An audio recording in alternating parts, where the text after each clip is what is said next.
Alright, okay, in this video I want to talk about how we can figure out some calculations between several different characteristics of acids and bases. Okay, we have concentration of H plus or H3O plus that we saw, concentration of OH minus, pH, and something called pOH, which is very similar to the pH.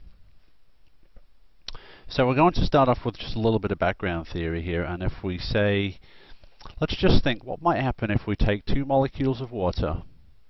So here we've got one molecule of water and we're going to put it to react with another one, just like so. Now the fact is these can actually exist in equilibrium with each other to a very, very, very small degree. One can act as an acid and one can act as a base, transferring a proton from one to another, giving two products that look like this.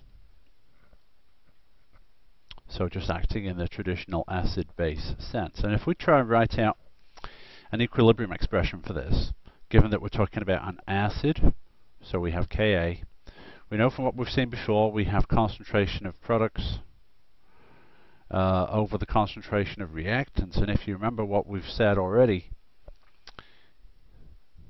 you'll remember that these guys aren't involved because water is a pure liquid. Now what this means in this case is because we're dealing specifically with water, we can say the equilibrium constant or the equilibrium expression is relative to water. So whenever you see the term Kw versus Ka, Kw is a form of Ka, except the W means it's referring specifically to water. So this Kw implies the extent that water dissociates in solution, and the fact is it's not very much. And that is shown quantitatively by a value for Kw which is always going to be constant. Kw at a particular temperature anyway, around room temperature, 25 degrees, that Kw is always 1 times 10 to the minus 14. So what that means is this dissociation occurs only to a very, very, very small degree. And so if you take that one step further, and you apply this formula where this times this is equal to this, you can say then, well, if I know that, I can come up with a value for my H3O plus, because that is the same as the value of the concentration for my OH minus, which are both equal to my Kw, which is 1 times 10 to the minus 14. Okay, so if those are the same as each other, you take the square root of either, and you take the square root of this, what you get is, if you take the square root of this, what we get is 1 times 10 to the minus 7 molar. Okay, now this is important, because what that means is, in water it dissociates to such a small degree that you have equal amounts of the two species present in the solution, so the vast majority is just undissociated water. So the overall point here is that that water very weakly dissociates. Alright? But this is an important equation right here. Okay? This H plus times OH minus is equal to 1 times 10 to the minus 14. We're going to see why very soon. Alright? So I'm just going to put a box around that just so we can remember the importance of it. Now what that means is, because this times this is a constant, then the higher I make one of these, the lower I must make the other. Okay, so if my H3O plus concentration is high, as I have in a strong acid solution, then the OH minus ion concentration must be very low, and that makes sense because you wouldn't have much OH minus in an acidic solution. The other way around, if you had a strongly basic solution where the OH minus ion concentration was high, then if this times this is this, then the H3O plus concentration would be expected to be very low, again, as you would expect. Okay. Okay. So if you wanted to calculate for any aqueous solution, and this does apply to any aqueous solution, the concentration of H3O plus or OH minus, you could just apply the rule that we've set up here. So I can say, let's say for example, I want to figure out the concentration of H3O plus in a particular solution, and I'm given the concentration of OH minus. Well, I can just rearrange my formula and say, well, if I want H3O plus by itself, I just take that OH minus and put it on the bottom. Likewise, I do exactly the same thing if I want to do my concentration of OH minus, alright, and I just put this on the bottom, just like so. So this equation right here, this times this equals this, is extremely important. Also knowing this value is important too. So what if we had to figure out for example, the pH of a particular solution concentration? Okay, so we've talked a little bit about H3O plus and OH minus, but we are going to come back to those. What if we wanted to figure out pH?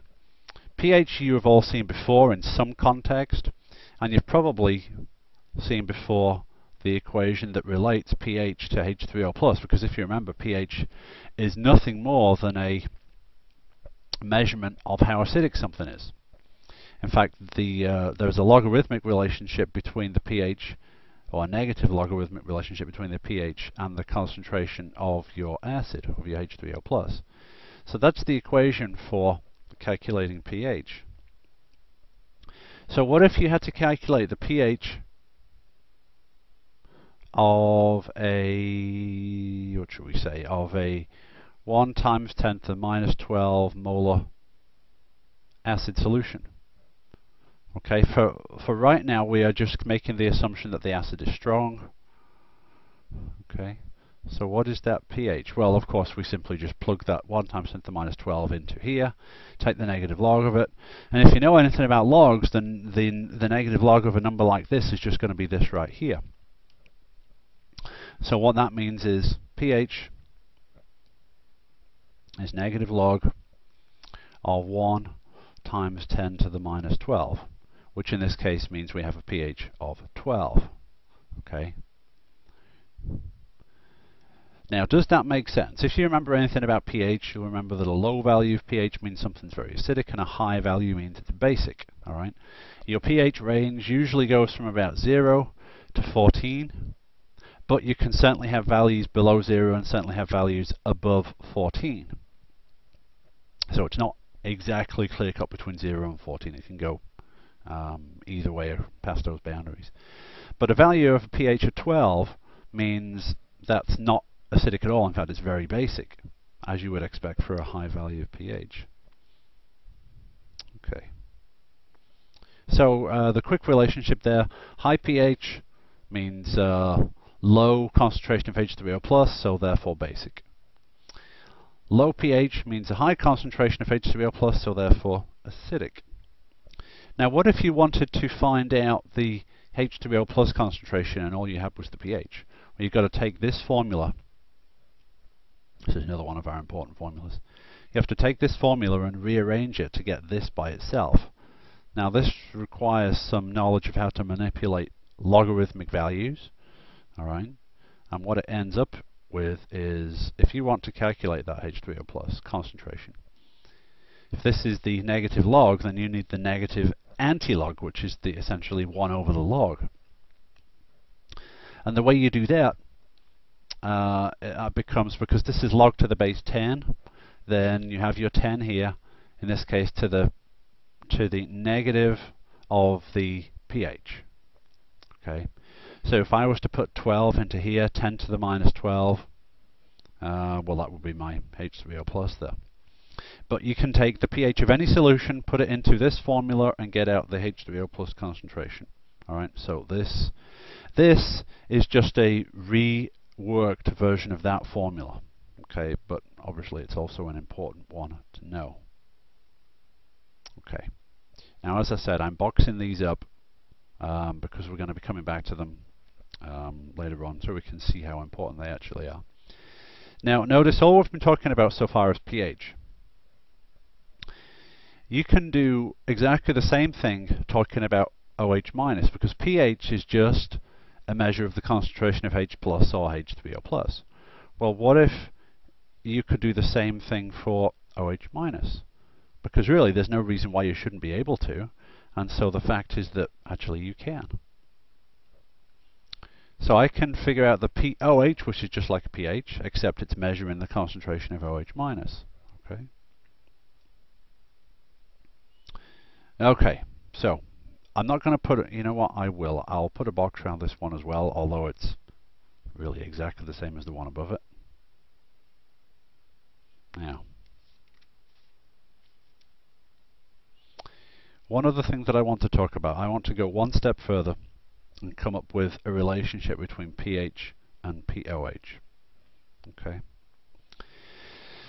Now, the fact is, remember we talked about the value for Kw here, that dissociation constant for water. Every acid, as you've seen before, has its own value for Ka. Alright, you've got some strong acids with high values of Ka, some weak acids with very low values of Ka. And the fact is, those values of Ka can go from very, very large. For a strong acid, for example, Hi is a very strong acid. Its Ka is approximately 3.2 times 10 to the 9, a very, very large value for a Ka. And then you've got some much weaker acids, HbO3 minus, for example, a very, very weak acid, whose Ka is in the region of 1.6 times 10 to the negative 14. So when you look at these two exponents, you're talking about a very, very large range. So that means potentially a very, very large range of K values to deal with, which can be kind of a pain when you're having to write these out and you've got all these zeros, and you know those zeros can be kind of potentially problematic to take care of. So what was designed was a system whereby you can get around the problem of all these exponents. And it's very similar to the system between H3O plus concentration and pH. You can say pKa, which is another measure of acidity, is equal to minus log Ka. So notice there's a logarithmic relationship between the Ka and the pKa. What this means is you have a set of numbers that are much smaller, much easier to deal with. You have a range from 0 to approximately 50 or so, whereas your Ka ranges are much, much bigger. So notice the similarity between this and this. Very, very similar formats. Alright, now, the reason why I've done this is we're just going to go on to the next slide and I'll show you what we're going to do. You remember we said before that Kw is equal to this, H3O plus times OH minus equals, so we said that was equal to 1 times 10 to the minus 14. If we were to take the negative log of everything in this equation, so we say negative log Kw equals the negative log of H3O plus. Alright, I'm going to put this in a bracket because that's negative. And the same thing here, negative log of the concentration of OH minus, again in a bracket, equals the negative log of 1 times 10 to the minus 14. Then from our previous slide, negative log of H3O plus is the pH. Alright, pH. Negative log of OH minus is the pOH. Alright. And what we said, negative log of 1 times 10 to the minus 14, remember what we said here for when that was 12?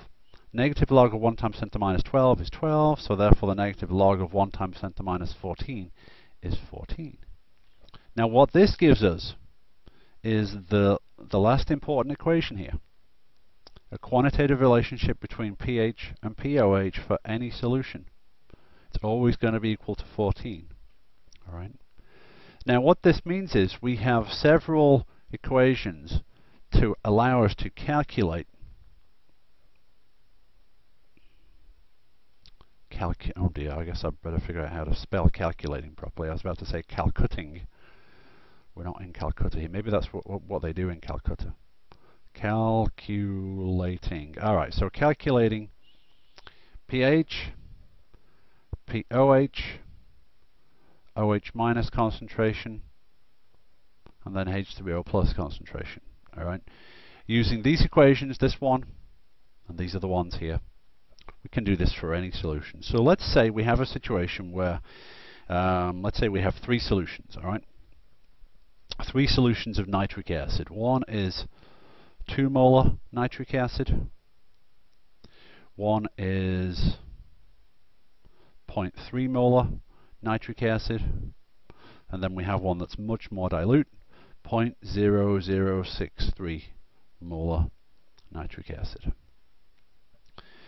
And what if we're required to calculate pH, pOH, OH minus ion concentration, H3O plus ion concentration for all 3? So this is 1, this is 2, and this is 3. So this means we have to calculate 12 things, 4 things 3 times.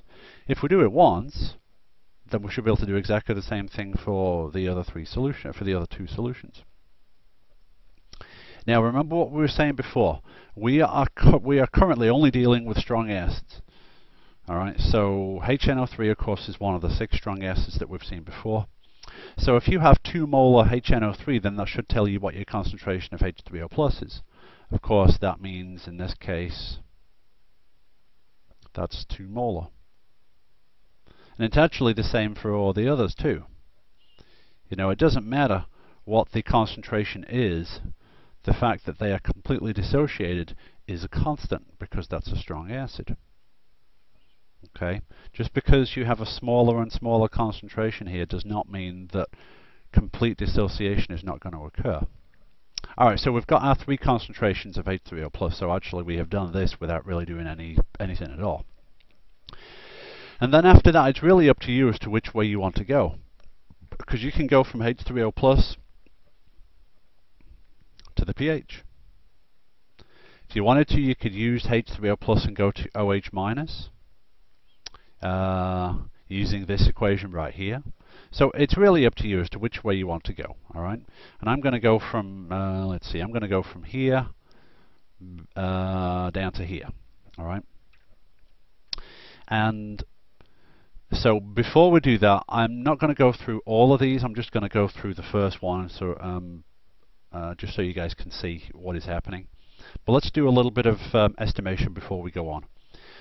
Highest concentration, middle, lowest concentration. Alright, which one of these 3 would you expect to have the lowest pH? Which would you expect to be the most acidic? Well, of course, it's the one with the highest concentration. Alright, so there is that. The other thing is the OH minus ion concentration. You remember we said before, this times this is a constant. So therefore, the higher my concentration of H3O plus, the lower the concentration of OH minus. Alright, so let's just do that for our first and last solutions here, okay? We said before that to do this, we'll just take our formula and rearrange it. Okay, so the OH minus ion concentration here is going to be 1 times 10 to the minus 14, in this case divided by 2.0. Alright, which is going to give me a very, very low value for my concentration of OH minus. In this case it's going to be 5.0 times 10 to the minus 15 molar. Remember, these are concentrations that we're calculating, so the units have to be there. So we said that because this concentration is higher than this one, then we should expect the OH minus ion concentration down here to be higher. Well, let's just see if that's the case. Okay, so we've got Kw divided by H3O plus, which in this case is 0.0063. And so what that gives us is an answer of 1.59 times 10 to the minus 12 molar. Alright. Now notice this number is bigger than this one, so that's what you would expect. Okay. Now to figure out, let's look at the pOH. To figure out the pOH, we just do the negative log of the OH minus ion concentration. Alright. So therefore that pOH for that third solution is going to be negative log, in this case of 1.59 times 10 to the minus 12. Right, and if you do that, that ends up being about 11.80. Now bear in mind, you could calculate the pH from the H3O plus, and then just use this equation to get the pOH. Alright, but let's just calculate the pH from here, from this H3O plus concentration, and make sure that the two numbers approximately add up to 14. Alright. So the pH, let's see, the pH of this last solution here was 11.8. Alright. So we know that the pH is going to be negative log of this. pH is negative log, in this case of 0.0063. Alright. And so that gives us a value of 2.2. That's my pH. The low pH tells me it's pretty acidic. So what we said before was this plus this should be equal to 14, so that means this plus this, just to check, should be equal to 14 as well. 11.8 plus 2.2, of course, adds up to 14. All right.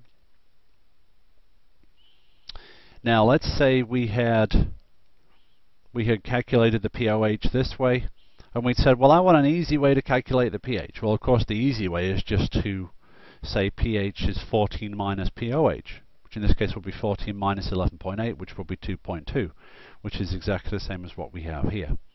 So what I've shown you is there's actually more than one way to get to all the answers here, and whichever way you go, you should get to the same answer each way.